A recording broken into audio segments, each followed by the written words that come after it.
Bonjour à toutes, bonjour à tous, bienvenue dans le débrief. Aujourd'hui, 24 février 2022, j'ai pris la décision de mener une opération militaire spéciale en Ukraine. Ce ne sont pas mes mots, ce sont les mots de Vladimir Poutine annonçant voici tout juste un an le début de l'invasion de l'Ukraine par ses troupes. On s'en souvient. 12 mois plus tard, le monde n'a plus la même configuration. L'Europe qui vivait que par et grâce à une énergie abondante et à bon prix a changé sa façon de voir les choses. Le monde s'est scindé entre un Occident totalement engagé dans son assistance à l'Ukraine et le reste du monde, tiraillé entre une condamnation passive ou une neutralité prudente. La guerre en Ukraine est le premier conflit de haute intensité en Europe depuis la fin de la Deuxième Guerre mondiale. Un pays détruit par la Russie, une Russie qui s'affaiblit de jour en jour suite aux sanctions américaines, l'OTAN qui revit mais qui se place, et l'Europe avec elle, sous la domination américaine. Donc, au final, crise humanitaire, avec les périls pesant sur la sécurité alimentaire de centaines de millions de personnes, crise géopolitique, par un changement d'alliance et l'émergence de la Chine en tant que possible arbitre, crise économique avec la rupture de chaînes de valeur et une inflation galopante dans le monde entier. Une multitude de crises inédites dans leur concomitance et auxquelles le monde doit faire face. Nous en parlerons et nous ferons donc un bilan de cette année de guerre avec nos invités. Colonel Hassan Saoud, bonjour, merci d'être avec nous. Vous êtes expert en questions de défense et de sécurité. Merci. Bonjour, c'est Aziz. Professeur Nabil Adel, bonjour. Et vous êtes directeur du groupe de recherche en géopolitique de l'ESCA. Merci à vous d'être avec nous. Alors on commence comme d'habitude, vous le savez, je commence par vous, Hassan Saoud.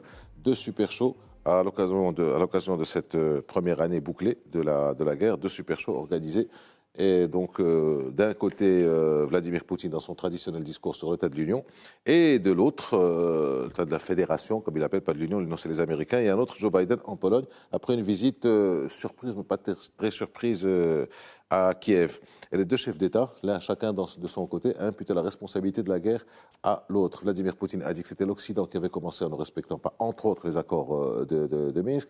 Et Joe Biden disant que c'est la Russie qui a attaqué. Qui a raison, qui a tort des deux?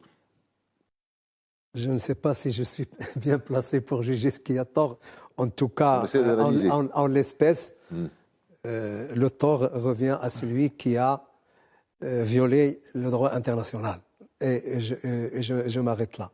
Pour les shows, je pense que c'est une semaine qui a été émaillée par plusieurs shows, dont les plus spectaculaires, et vous l'avez dit, c'est Aziz. C'est évidemment l'entrée surprise du président américain à Kiev. Pas si surprise que ça, hein. Il les avait appelés pour leur dire « il arrive ». Pour nous. Mais évidemment, il les a avisés à temps pour éviter des méprises. Et parce que les canaux sont toujours maintenus, hein, les canaux de discussion sont toujours maintenus. Il y a certainement le show du président de la Fédération de Russie devant le Parlement et donc un discours sur l'état de la nation, beaucoup plus orienté intérieur, avec quelques signaux à l'extérieur, dont évidemment le côté moral, le côté dépravé de l'Europe, les valeurs de la Russie, un clin d'œil au Sud global. Parce que il en a besoin. Il en a besoin, voilà. Et puis, évidemment, il est sûr de ne pas être vaincu. Et du côté du président américain, je pense qu'il a fait un discours quand même mémorable, contrairement à celui de 1h45 minutes. C'est à faire dormir aussi. On a vu... On l'attendait aussi, on attendait ce discours. Tout à fait. Mais là, c'est le soutien à l'Ukraine dans sa lutte pour le recouvrement de son intégrité territoriale. Le soutien inaliénable, le soutien continu, autant que sera nécessaire, pour paraphraser le président américain. Et il y a aussi un autre show, c'est la réunion du G9 otanien, c'est-à-dire les États-Unis plus les 9 pays de l'Europe centrale et de l'Europe de l'Est. Sauf que la Hongrie n'a pas assisté. Vous comprenez bien pourquoi. Parce qu'il a beaucoup de relations. Les anciens pays du pacte de Varsovie, finalement. Oui. Et ce sont ces pays-là qui sont très inquiets concernant leur avenir. Et le président américain est venu les rassurer et dire que l'OTAN doit être intouchable et celui qui touche l'OTAN, c'est tout l'OTAN qui assurera, qui réagira. Je pense que c'est une semaine assez riche, sans oublier la réunion de Berlin, où il y avait 150 pays à peu près. C'est un balai diplomatique, un balai stratégique, tout ce que vous voulez, réservé à l'Ukraine. C'est pas rien. Il faut dire que ce qui se passe aussi en Ukraine n'est pas rien. Professeur Nabil Adel, de Joe Biden, de Vladimir Poutine.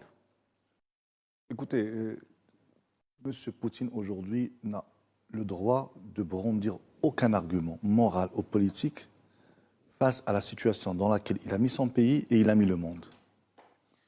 Tout d'abord, quand on revient aux engagements de Minsk, alors il faut rappeler que cet engagement a été donné à l'Union soviétique et pas à la Russie, d'un point de vue purement légal. Deuxièmement... Attendez, vous parlez des accords de Minsk de 2014 ? Non, excusez-moi, non. De la promesse qu'on a faite, la promesse qu'on a faite à Gorbatchev, oui, qu'il n'y aurait pas d'extension de l'OTAN au-delà de la zone d'influence soviétique. Et ça a été donné à Gorbatchev et à l'URSS, pas à la Russie. Verbalement. Et c'est consigné dans des PV, les PV sont sortis. Ça n'a pas fait l'objet d'un accord, d'un traité. Mais quand bien même, c'eût été le cas, ça a été fait à l'Union soviétique, pas à la Russie. Deuxièmement, en matière de respect des engagements internationaux, la Russie n'a pas de leçon à donner sur ce chapitre-là. Maintenant, venons-en aux faits. L'Ukraine est un pays souverain. Il intègre les organisations internationales qu'il estime nécessaires à sa souveraineté et à sa protection. Il n'est pas sous la coupole de la Russie pour lui dicter qu'est-ce qui est bon, qu'est-ce qui est mauvais. Maintenant, je rappelle, l'escalade de la violence dans le cas d'espèce, c'est que M. Poutine est venu à une réunion à Genève en avril 2021, si mes souvenirs sont bons, pour donner 3 conditions. Que les États-Unis se retirent de tous les pays où ils ont installé l'OTAN, qui n'étendent pas leur protection aux pays de l'Europe de l'Est, et puis surtout, qu'il n'y ait plus aucune nouvelle extension. C'est ça ce qui a enclenché cette escalade. Donc aujourd'hui, il ne peut pas venir dire que c'est la faute aux Occidentaux. Nous savons que les Occidentaux, sur beaucoup de chapitres, ils ne sont pas irréprochables, mais dans le cas d'espèce que nous sommes en train d'analyser aujourd'hui, il n'a pas d'argument à faire valoir. Maintenant, que constatons-nous ? C'est que c'est le balai diplomatique, je reprends le terme du colonel, c'est le balai diplomatique à Kiev. Ça veut dire qu'on vient vous narguer. C'est quand le président américain vient faire un discours à Kiev, ça veut dire qu'il dit, voilà, j'y suis. Vous n'y êtes pas. Et donc, même si vous dites aujourd'hui, nous avons fait des avancées sur le terrain, nous avons atteint nos objectifs, mais quels sont ces objectifs ? Et M. Poutine n'a atteint aucun des objectifs qui s'est assigné. D'abord, l'OTAN est en train de s'étendre, il n'est pas en train de se réduire. Donc, on a de nouveaux pays qui demandent l'adhésion. Il n'a même pas pu dénazifier, comme il a dit, selon ses propos, j'y vais pour dénazifier l'Ukraine. Il n'a même pas pu venir à bout du groupe Azov. Et d'un point de vue économique, je pense qu'on va y venir, il a mis son pays à genoux.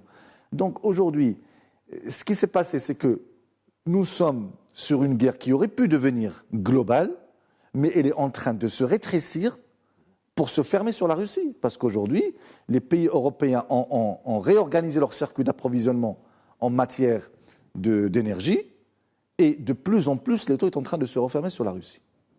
Alors, colonel Saoud, quand on préparait l'émission, vous avez utilisé une expression assez intéressante de guerre atypique. Oui, atypique et hybride, si vous voulez, pour les raisons suivantes. Je pense que vous et moi, personne ne croyait qu'on allait revenir à la guerre des tranchées au XXIe siècle. Effectivement. Et donc, on y est maintenant. Et la guerre, valeur aujourd'hui dans les 2 oblasts, se déroule à la façon de Verdun, si vous voulez, au XXe siècle. Personne ne s'y attendait parce qu'il y a eu des guerres avant et on n'en est jamais arrivé là. Et deuxièmement, c'est une guerre hybride parce qu'il y a 14 2021, elle est informationnelle, elle est évidemment elle est électronique, elle est technologique, elle est sous-marine, elle est aérienne, elle est même satellitaire. Tout ça, c'est une guerre qui n'a pas, et on ne sait pas ce qui va venir après. Et puis évidemment, surtout, c'est une guerre en direct. Je pense qu'on n'a pas vu des guerres en direct avant celle-là, de mémoire. Non, guerre en direct, oui. Depuis la première guerre d'Irak, c'était pratiquement du direct. La deuxième guerre, c'est de 2003, c'était carrément du direct. Mais là, c'est beaucoup plus. C'est aussi au niveau de l'information qui va. Absolument. Et puis, il y a quand même ici, on a vu l'intervention de privés dans cette guerre, Starlink, oui. Elon Musk, qui met un système à la disposition. Qui prend position aussi sur le règlement éventuel du conflit. Et c'est une valeur ajoutée. Une fois, il n'a plus rien dit après, mais enfin, il avait dit. C'est une valeur ajoutée au niveau des renseignements. Nous avons évidemment M. Drone. C'est au niveau du recueil de renseignements et au niveau même offensif des attaques dans les lignes avancées. Donc c'est une guerre un peu nouvelle où se mêle l'ancien système et où se mêle évidemment tout ce qui est nouveau comme technologie. On a aussi cette guerre des câbles sous-marins, on a les gazoducs. Et donc c'est une guerre totale. Et puis on a évidemment, comme l'a dit mon collègue, une guerre qui est quand même localisée, mais qui est mondialisée, concernant ceux qui interviennent. 54 pays qui soutiennent, et non des moindres qui soutiennent. Donc, elle est territorialisée, mais elle est mondialisée. Et évidemment, exactement. Et les dégâts sont internationaux, sur le plan énergétique, alimentaire, et j'en oublie. Et donc, voilà un peu, après un an, l'aspect de cette guerre que je trouve nouvelle pour moi. Alors, il y a aussi la guerre médiatique, professeur Nabil Adel, il y a aussi cette guerre médiatique. Alors, selon les médias occidentaux, la Russie serait en sérieuse difficulté économique, pratiquement au bord de l'asphyxie, serait en très grande difficulté sur le terrain, mais selon la Russie, les sanctions n'ont pas produit l'effet escompté, et à part que des changements de circuits commerciaux et d'alliances économiques. Et sur le terrain, l'armée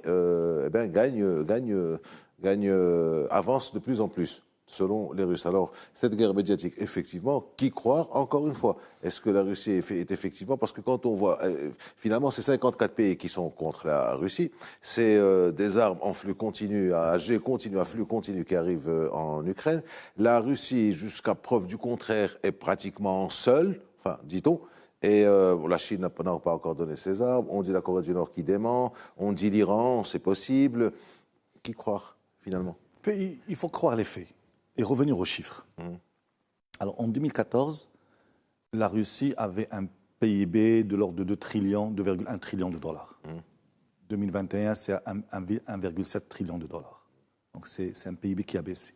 Mais ce qui est intéressant, c'est que pendant la même période, le PIB chinois est passé de 13 trillions à 17 trillions et le PIB américain est passé de 17 trillions à 24 trillions. Donc, nous avons clairement une puissance qui s'effondre. Aujourd'hui, la Russie a une plus petite économie que l'Italie, par exemple. Et puis, deux pôles qui émergent. Maintenant, d'un point de vue économique, le revenu moyen du Russe a baissé. Les sanctions économiques se sont traduites par des sanctions technologiques. Et donc, ce qui a fait que la Russie accuse un grand retard technologique par rapport aux autres pays, surtout par rapport aux États-Unis et à la Chine. Aujourd'hui, il y a beaucoup de pays qui ont commandé de l'armement russe qui n'arrivent pas à trouver de pièces de rechange. Et quand bien même vous avez un armement russe, sans la technologie occidentale dedans, ça devient un gros tas de ferraille. Okay, donc, semi-conducteurs, GPS, les softwares. Et là, la Russie est en train d'accuser un grand retard pendant que les autres avancent à vitesse grand V.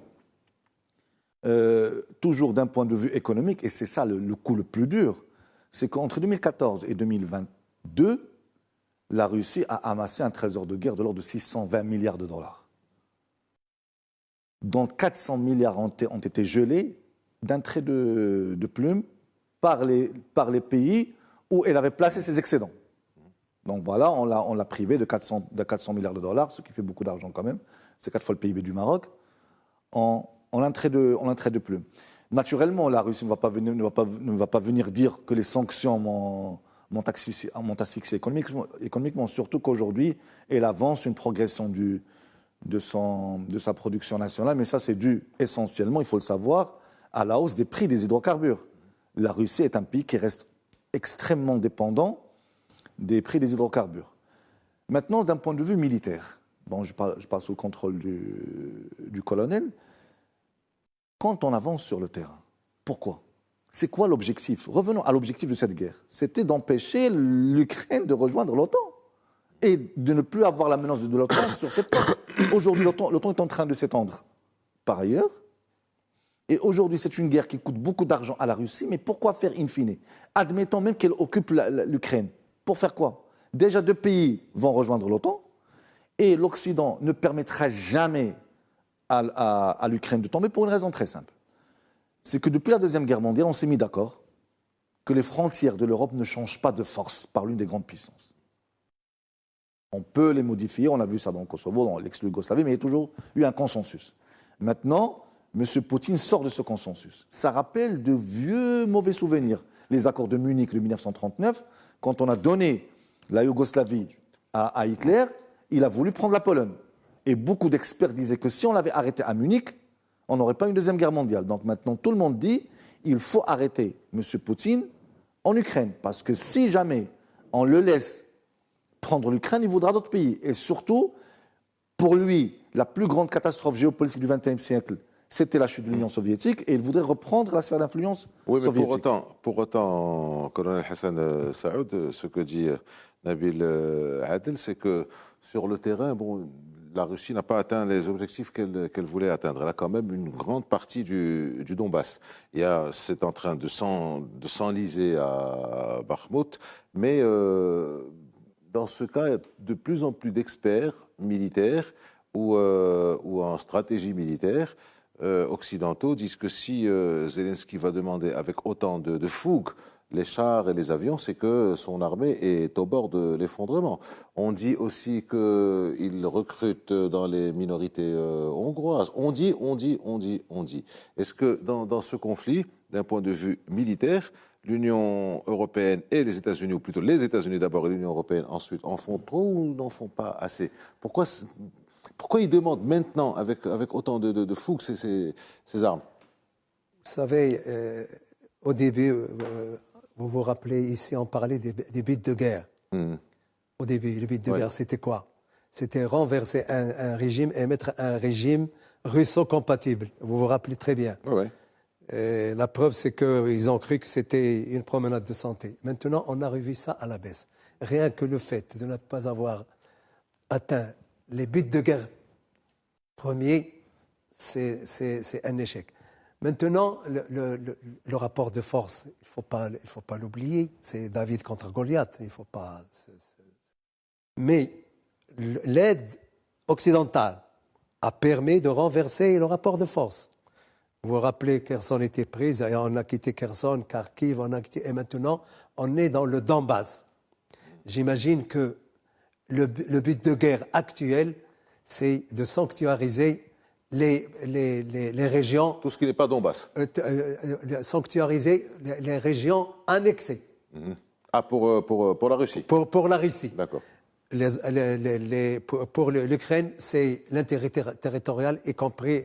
Alors, attendez, colonel. Les Russes ont changé leur objectif de guerre, avait-il dit, en mai-juin, je pense, oui. En disant que on ne va plus aller vers Kiev, on va sanctuariser, on va prendre le Donbass. Ils ont fait un grand mouvement de rotation, de pivot pour aller vers le Donbass. Et là, maintenant, on se retrouve donc avec ces 54 pays, et pas des moindres, c'est-à-dire les fabricants d'armes en dehors de la Chine peut-être, les Européens et les Américains, et c'est tout juste s'ils arrivent à bloquer ou à ralentir l'avance russe. Donc, quelque part, il y a quelque chose qui ne colle pas.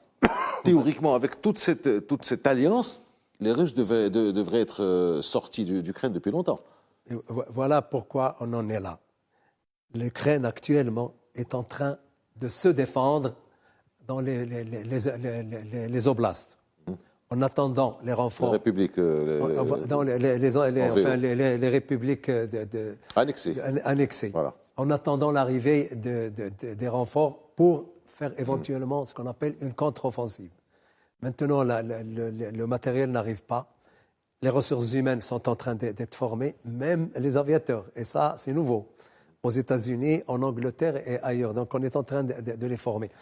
Et maintenant, même si c'est les Russes et Wagner, dont on parlera tout à l'heure, qui attaquent, c'est des pertes énormes. C'est toujours des pertes énormes pour celui qui attaque. Ça, c'est la tradition militaire. Oui, je ne vous absolument. apprends rien. Oui, c'est mais toujours des vagues humaines qui partent, on sacrifie les premières. Mais c'est des vagues. Et ça a toujours été comme ça. Mais il y a aussi la théorie qui dit que dans l'histoire militaire russe, ça commence toujours très mal. Bon, peut-être qu'ils prévoient mal. Et puis ça monte en puissance, lentement, progressivement. Vous avez raison.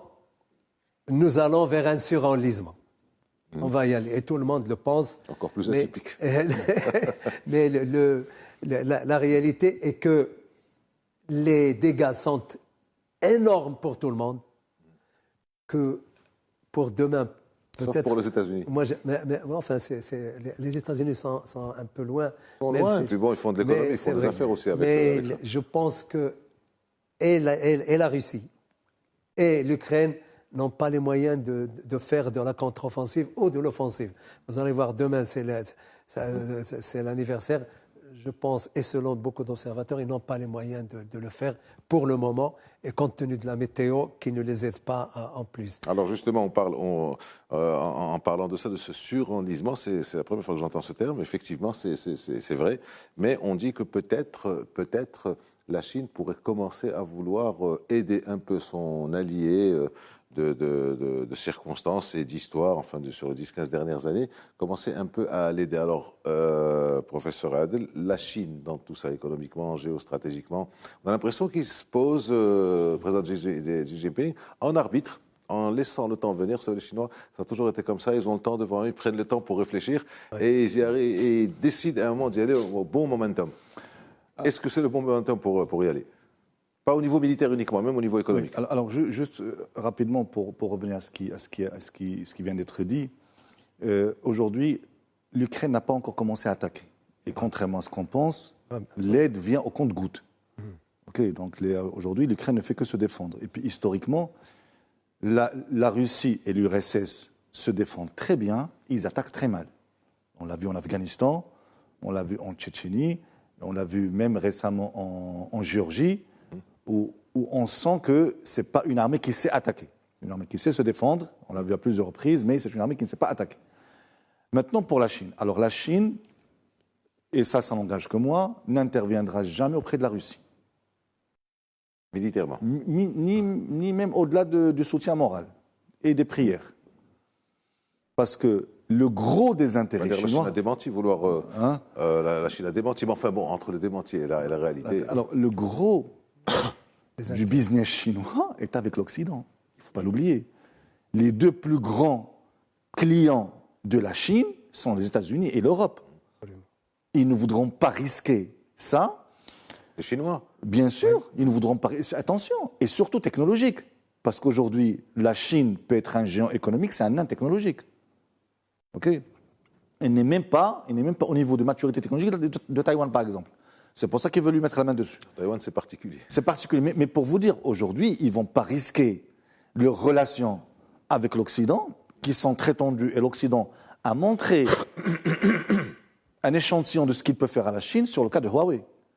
Si jamais ça continue comme ça. Donc la Chine ne fera surtout rien pour aider la Russie, à part les déclarations de bonne intention. Pour une raison très simple. C'est que les Chinois sont légalistes. Et pragmatiques. Et pragmatiques et légalistes. Alors, on a analysé le côté pragmatique, maintenant le côté légaliste. La Russie a agressé un pays souverain. La Russie a agressé un pays souverain. Donc, on ne peut pas la défendre. On ne peut pas la défendre. Maintenant, on peut, compte tenu des relations stratégiques que nous avons ensemble, faire du soutien moral, mais penser que la Chine ira à un soutien au-delà de ça, au risque de s'aliéner tous les investissements occidentaux chez elle et tout le commerce extérieur de la Chine avec ces pays-là, où elle réalise d'importants excédents, ça, je pense, c'est une analyse de courte vue. Vous savez, les Chinois ont leur manière de voir les choses et quand on dit qu'ils sont dépendants de leurs clients européens et américains, on peut dire aussi que les clients américains et européens sont dépendants de leurs fournisseurs chinois. Il y a tellement de centaines de milliards en jeu que c'est un peu difficile que l'un et l'autre ne fassent plus commerce. Donc il y a toute une question qui est en train de se poser. Et il y a aussi le côté Taïwan. Mais ne comparons pas, si vous voulez juste rapidement, ne comparons pas le pot de terre avec le pot de fer. C'est que les Américains les Chinois sont les plus grands prêteurs des États-Unis. Et donc, ça, il y a beaucoup d'intérêts. Non, mais ça donne un pouvoir considérable aux États-Unis. L'heure qui tourne, on arrête pour quelques instants pour la pause, on se retrouve dans quelques instants.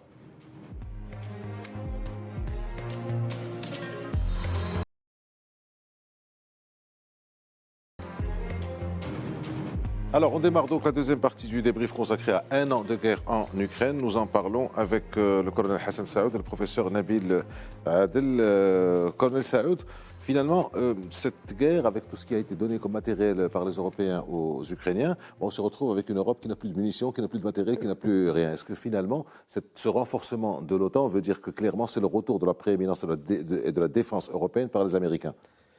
La défense, retour en arrière de la 20 défense ans, 30 européenne, ans. je n'y crois pas. S'il n'y a pas l'OTAN, il n'y aura pas de défense européenne, et d'autant plus que la Grande-Bretagne a quitté. Pourquoi nous en sommes là? Pourquoi les Européens en sont là? Après la Deuxième Guerre mondiale, on s'est toujours dit que la guerre, c'est derrière. Et la guerre, c'est les autres. Mais qu'est-ce qu'on a fait depuis? On a fait des guerres expéditionnaires. On va en Irak, on va en Afghanistan, on va dans les Balkans, mais on n'a jamais cru qu'il allait avoir une guerre en Europe. Et ça, ils s'en sont rendus à leurs dépens. Et l'Europe est devenue, ou alors même, je dirais, les membres permanents du Conseil de sécurité, à part les États-Unis qui continuent évidemment, ils sont devenus des marchands d'armes. Ils l'ont toujours été. Mais si vous voyez les 5 membres permanents du Conseil de sécurité, dans le classement, c'est les plus grands marchands d'armes. Donc en fait, ce n'était pas la défense européenne dans le sens du concept de défense européenne dont je parlais, c'est la défense de l'Europe. La sécurité de l'Europe dépend maintenant des États-Unis, comme c'était le temps du temps de la guerre froide. Absolument.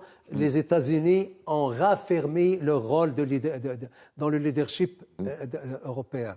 Et c'est comme ça. Et l'Europe maintenant, même leur stock stratégique à eux, il n'y en a pas. La France, par exemple, on a peur de moi pour une guerre de grande intensité. Donc voilà, ce retard à la percussion, il a été déjà ressenti au moment du début de l'invasion. Et ça n'engage que moi. Je pense que si la Russie avait pris Kiev, je pense que les Européens n'auraient pas réagi comme maintenant. C'est parce qu'ils ont vu cette résistance et cette résilience des Ukrainiens qu'ils se sont dit, ça c'est du sérieux. Et je pense qu'ils ont ce retard-là. Il va falloir qu'ils se rendent compte que la guerre n'est jamais loin et que le meilleur moyen d'éviter une guerre, c'est de bien la préparer. Oh, vous savez, ils pouvaient s'y attendre un peu. Vous êtes expert en question de défense. Vous savez très bien qu'il y a certaines munitions qu'on appelle chaudes, n'est-ce pas? Oui. Et quand elles sont là, à la frontière, c'est qu'on va attaquer d'une manière imminente. C'est ce que disaient les Américains. Donc, s'y attendaient un peu les Européens. On pouvait dire qu'ils s'y attenদের un petit peu. Sauf que les Européens n'ont pas vu l'invasion. Seuls les États-Unis l'ont vu. Oui, ils sont seuls outillés à le voir. Les Européens ne voient pas grand-chose en ce moment. Alors, surtout du point de vue géopolitique. Absolument. Et on arrive avec vous, professeur Nabil Adel, sur la question géopolitique. Je vais vous demander de faire le tour de force, de répondre en 3 minutes à peu près à une lecture géopolitique de ce conflit, après un an. Alors, on a parlé de la Chine, on ne va pas parler de la Chine, mais au niveau des différentes alliances, comment ça se passe? C'est essentiellement donc, dans le monde, enfin d'une manière générale, Golfe, Afrique. C'est un vrai tour de force. Oui, je sais. On va essayer.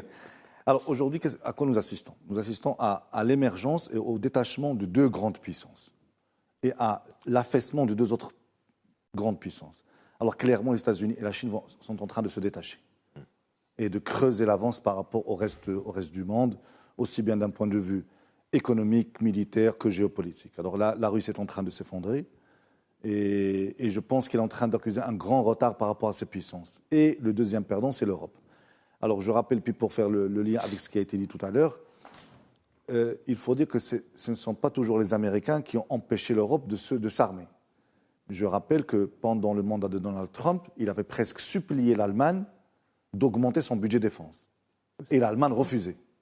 C'est le parapluie militaire américain. Supplié, il a été un peu hard. Enfin, bon, et passez-moi l'expression, c'était juste l'image.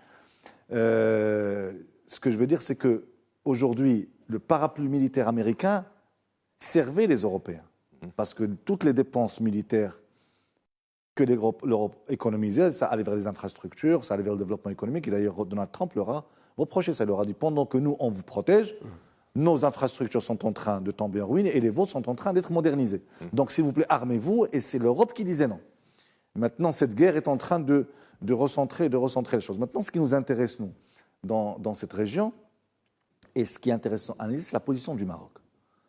C'est que désormais, le Maroc et tous les pays arabes modérés, ils disent aux Américains, on ne fera plus votre guerre.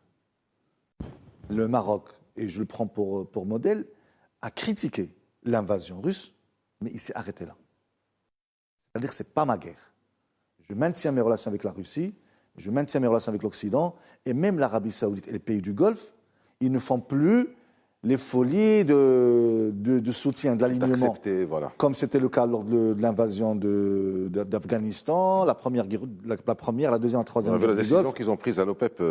Voilà, donc du coup, et puis non, mais ce qui est intéressant, c'est que les pays arabes modérés, qu'est-ce qu'ils disent? Ils disent, quand vous avez besoin de nous, on est là, et en même temps, vous allez discuter et négocier avec notre pire ennemi qui est l'Iran, derrière notre dos, faire des deals avec eux, et quand la roue tourne, vous revenez nous voir pour un soutien. Donc là, il y a un changement. Vraiment, dans le mindset des pays arabes modérés, on n'est plus aligné à 100% sur les intérêts américains. On est aligné sur nos intérêts. D'abord. Voilà. Et je pense que c'est une position qui est sage. Naturellement, on peut condamner l'invasion russe, mais nous, en tant que Marocains, en tant qu'Africains, en tant qu'Arabes, ce n'est pas notre guerre. Et donc, on garde de bonnes relations, aussi bien avec la Russie qu'avec le bloc occidental. On peut condamner d'un point de vue moral, mais il faut que ça s'arrête là. Colonel Saoud, en tant que... Oui, vous voulez réagir? C'est pour le Maroc, parce que le Maroc est pour le respect de l'intégrité territoriale des États. Et visiblement, là, ça a été violé. Je pense que c'est une position sage, et c'est dans le... maintenant, le côté géopolitique. Tout le monde pense que le multilatéralisme est à bout de souffle. On est en train de chercher comment on peut substituer cet ordre-là, et la Russie et la Chine sont les leaders. On a vu dernièrement, si vous voulez, l'Organisation de la coopération de Shanghai. Quand même, c'est la moitié de l'humanité, c'est quatre États nucléaires. C'est une économie, même s'il y a des problèmes à l'intérieur. On a vu les anciens empires se concerter, l'empire perse, l'empire chinois, l'empire russe. On a vu l'empire ottoman qui s'est joint comme discutant. Lui, il a une position particulière, aussi bien géographique que géopolitique. Oui, mais peut-être ceci explique cela. C'est un électron libre. Tout à fait. C'est un électron libre, et voilà aussi qu'on en est. Donc, est-ce que nous sommes dans un monde multipolaire ou un monde apolaire ou zéro-polaire? En tout cas, les prémices, il n'y a pas un dessin. Pour l'instant, on est dans un monde plutôt en guerre, et on verra pour le multipolaire. Alors, pour rester dans la guerre, colonel Saoud, comment vous voyez l'issue de cette guerre finalement après un an? Chacun des deux crie à la victoire finale, croit ou dit croire à la victoire finale. Et qu'en serait-il en cas de victoire finale de l'Ukraine, donc de défaite de la Russie? Comment ça se passerait? Sachant que dans l'histoire russe, chaque grande défaite donne des changements absolument, des effondrements des États du moment. Jusqu'à présent, le président de la Fédération de Russie est soutenu par sa population, selon les sondages qu'ils font, jusqu'où je ne peux pas. Mais si la Russie perd cette guerre, je pense que ça sera beaucoup plus le président qui est concerné que le reste. Le contraire est beaucoup plus grave. Pourquoi je dis ça? Parce que l'Europe, l'Occident s'est tellement engagé, et il continuera à le faire, Mais si il y aura un revers ukrainien, c'est toute l'Europe qui va se désagréger avec ce que l'on voit parmi les soutiens européens du président Poutine, et il en existe malheureusement les pays d'extrême droite et tout ça. Je pense que c'est plus grave. L'enlisement est là, mais le printemps nous donnera beaucoup plus de signaux sur l'issue ou le rapport de force réel, parce que je pense que les Américains souhaiteraient finir cette guerre avec une élection majeure chez eux, l'élection du président des États-Unis en 2024. C'est-à-dire dans à peu près un peu moins de 2 ans. Donc, c'est-à-dire que la guerre pourrait durer à peu près encore un an et demi, sachant qu'il y a à peu près 200-250 000 morts dans les deux côtés. Est-ce qu'on peut continuer à faire la guerre alors qu'on est dans une élection majeure? Je ne sais pas ce que les Américains feront. En tout cas, je pense qu'on n'en a pas fini avec cette guerre. Alors, justement, c'est très intéressant. Je rebondis vers vous, professeur Nabil Adel. Est-ce que les Américains, pour réagir sur ce que disait Hassan Saoud, est-ce que les Américains, on ne sait pas ce que les Américains vont faire. Pour l'instant, en attendant, l'Europe est dans une situation économique assez particulière. Je le disais en ouverture, habituée à une énergie abondante et à prix abordable, à prix intéressant, c'est plus le cas. Alors l'Europe était à une dépendance gazière de 40%. Elle dit qu'elle est à 9%. On ne prend pas en considération le gaz qui fait le tour, le pétrole qui fait le tour. Donc on passe de 40 à 9%. Pour l'instant, c'est les Australiens, les Qataris et surtout les Américains qui approvisionnent donc les Européens avec le GNL. Mais est-ce que vous pensez que ça va encore durer, que ça peut durer longtemps, sachant qu'il y a les autres clients, il y a d'autres demandes, surtout celles de la Chine et de l'Inde. Est-ce que vous pensez que cette configuration va durer encore longtemps? Pour revenir donc à ce que disait le colonel Saoud, est-ce que ça peut encore durer longtemps cette histoire? Est-ce que les Européens pourront assurer leurs approvisionnements? Est-ce qu'il n'y a pas finalement une reconfiguration géo-énergétique, si je peux utiliser l'expression, qui est en train de s'opérer maintenant? D'après mes modestes analyses, je pense que la situation va durer comme ça pendant longtemps et je pense que ça va être the new normal, comme on dit. C'est-à-dire on va être de moins en moins dépendant du gaz russe. Alors, je pense que l'Occident, à sa tête des États-Unis, ne permettront pas que la Russie gagne. Je rappelle que la dernière bataille que la Russie a perdue remonte à 1905. Et la dernière grande bataille, c'est du temps de Napoléon. 1905 avec le Japon et du temps de Napoléon, donc ça remonte assez loin. Sinon, il y a des petites défaites en Tchétchénie, mais rapidement, ils reconquièrent le terrain. Deuxième guerre mondiale, ils ont commencé par être vaincus, puis après, ils ont pris le dessus. Première guerre mondiale, ils se sont retirés. Donc, aujourd'hui, Parce qu'ils étaient agressés. Parce qu'ils étaient agressés. Voilà. Alors, la Russie a aujourd'hui perdu cette notion de perte d'une grande guerre. Maintenant, les circuits se sont reconfigurés. Et l'une des erreurs d'appréciation de M. Poutine, et bon, il en a fait beaucoup, il a surestimé son armée, il a sous-estimé l'armée ukrainienne, il a sous-estimé la capacité de riposte de l'Europe d'une manière coordonnée, enfin de l'Occident, d'une manière coordonnée, violente et concomitante. Mais surtout, sa grande myopie stratégique, c'est de penser qu'il pouvait utiliser l'arme du gaz et du pétrole sur une longue période. Alors, il a suffi d'un hiver, même pas, quelques mois, et puis les choses se sont reconfigurées, on a trouvé d'autres alternatives. Maintenant, la Russie va être prise à son propre piège. Qui va lui acheter son pétrole et son gaz? On sait que les Chinois, quand la Russie est prise à la gorge, ils font de très bons deals, donc ils négocient sans état d'âme. Et donc la Russie devra... Il y a les Indiens aussi qui achètent et qui revendent, ça fait le tour. Donc la Turquie. La Russie acheter devra... à bas prix et faire de belles affaires. Voilà, donc la Russie devra brader son gaz pour avoir des recettes. Pourquoi faire? Non pas pour construire des infrastructures, mais juste pour financer une guerre qui devient complètement inutile, puisque l'OTAN va s'étendre de toutes les manières. Et beaucoup de pays européens commencent à voir en l'OTAN une protection. Ils se disent, si on avait l'OTAN, si l'Ukraine avait l'OTAN, elle ne serait pas agressée. Donc autant aller courir vers l'OTAN. Donc c'est une série de mauvais calculs. Et aujourd'hui, penser qu'un retournement de situation est vraiment extrêmement improbable. Aujourd'hui, l'Ukraine n'a pas encore commencé à attaquer, on ne l'a pas encore armée comme il faut. Je pense que ça ne tardera pas à venir. Mais par contre, je pense qu'on va essayer de faire durer cette guerre le plus longtemps possible, sur la nouvelle théorie de la guerre. Il ne faut pas qu'il y ait de vainqueur et de vaincu. Il faut que ça dure le plus longtemps possible. Comme ça, on épuise les deux. Et donc, l'Europe sortira épuisée de cette guerre.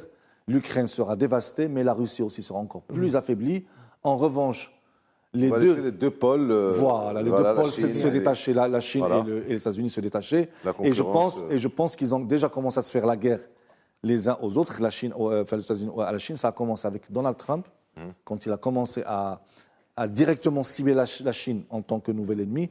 Je pense que dans les années à venir, nous allons avoir une confrontation plus virulente et plus virile entre la Chine et les États-Unis.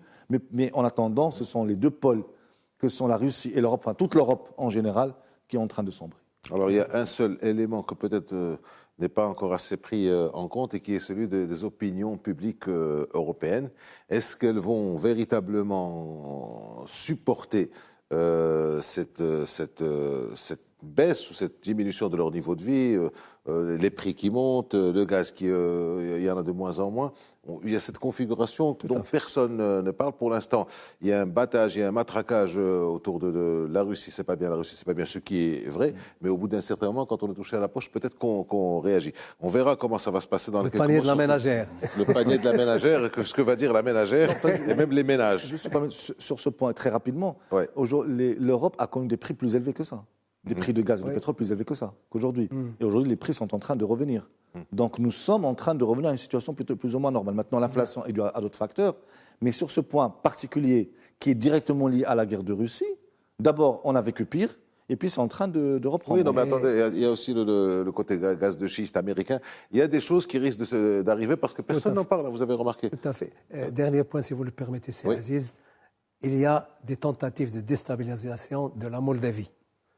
Oui. Et ça, c'est un point côté Transnistrie ou toute la Moldavie? La Transnistrie, évidemment, et la Gagouasie, ce sont deux régions autonomes, mais il y a une tentative de déstabilisation. On a vu d'ailleurs Alors, je reste avec vous, colonel Hassan Saoud, Wagner. Vous en avez parlé tout à l'heure, le groupe Wagner. Alors, on voit ce qui est en train de se passer en Ukraine avec Prigojine, Evgeny Prigojine, le patron du groupe Wagner, celui qu'on appelait le cuisinier de Poutine. Il n'est pas loin de la dissidence en Ukraine avec ce qu'il a dit cette semaine en attaquant l'armée russe, en traitant ses chefs de traîtres, de trahison, en les accusant de trahison, ce qui est très grave. Donc, d'un côté, au bord de la dissidence en Ukraine, d'un autre côté, fer de lance de la politique russe en Afrique. Quid de ce groupe? C'est assez particulier. Moi, je vais vous dire d'abord un principe immuable dans la conduite de la guerre. La cohésion. La discipline, la cohésion et l'interopérabilité. Visiblement, du côté russe, il n'y a pas ces facteurs-là qui sont très importants. Et pour revenir à Wagner, je pense que ce groupe Wagner, ou plutôt son dirigeant, Prigojine, est en train de ramer à son compte. D'ailleurs, il a créé un parti, il a créé beaucoup de choses, donc il a des ambitions. Sauf que ça fait longtemps qu'il n'a pas été vu à côté du président de la Fédération de Russie depuis l'année dernière. Et dans le discours du président, il n'en a pas parlé.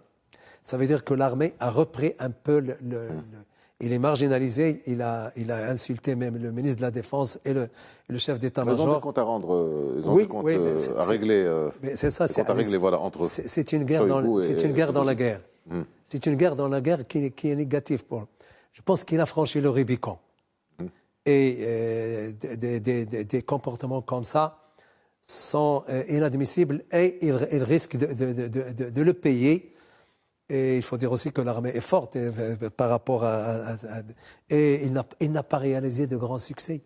Il a promis au président de la Fédération de Russie, Bakhmout. Hier, normalement, il devait dire qu'on a, dans le discours du président Poutine, quelques jours, devait y figurer le trophée Bakhmout. La ville. Mais est-ce que ce n'est pas une guerre, vous avez dit une guerre dans la guerre? Oui. Bon, au-delà de la guerre entre Prigojine et Shoigu, entre le patron de Wagner et le patron du ministère de la Défense, Sergei Shoigu, est-ce qu'il n'y a pas une... comment on peut appeler ça? Une guerre dans la guerre, dans le sens ils ne sont tout simplement pas fournis par le matériel et les munitions que doit leur donner l'armée russe. Oui. Et que donc, parce que si jamais ils remportent Bakhmout, c'est un camouflet pour l'armée russe. Et finalement, il doit y avoir un arbitre quelque part. Oui, je pense qu'il y a eu cet arbitrage dont vous avez raison. Avant de venir, j'ai vu sa déclaration. Enfin, on nous a envoyé. Mais il n'a pas dit que j'ai reçu. Enfin, on nous a envoyé. Faut du temps entre l'envoi et la... Ouais, c'est ça. Donc, on continue la guerre dans la guerre. Est-ce qu'on lui a forcé la main? Est-ce qu'on lui a remonté un peu les bretelles? À Shoigu? Non, à Prigojine. D'accord. Parce qu'il a été un peu. Il avait été. Il est allé trop loin. Et c'est devenu de la dominem avec le général Gerasimov et le chef d'état-major et le ministre de la Défense, qui sont quand même des amis fidèles au président, il ne faut pas le nier. Donc, je ne lui vois pas encore un avenir dans cette guerre-là. Et ça n'engage que votre interlocuteur. Alors, on revient avec vous, professeur Nabil Adel, à cette question de l'Afrique. Alors, il y a un sommet Russie-Afrique qui est prévu pour juillet 2023 à Saint-Pétersbourg. Quels en sont les enjeux? On sait que Sergei Lavrov a fait tourner en un an. Il a visité une dizaine de pays africains, pas des moindres.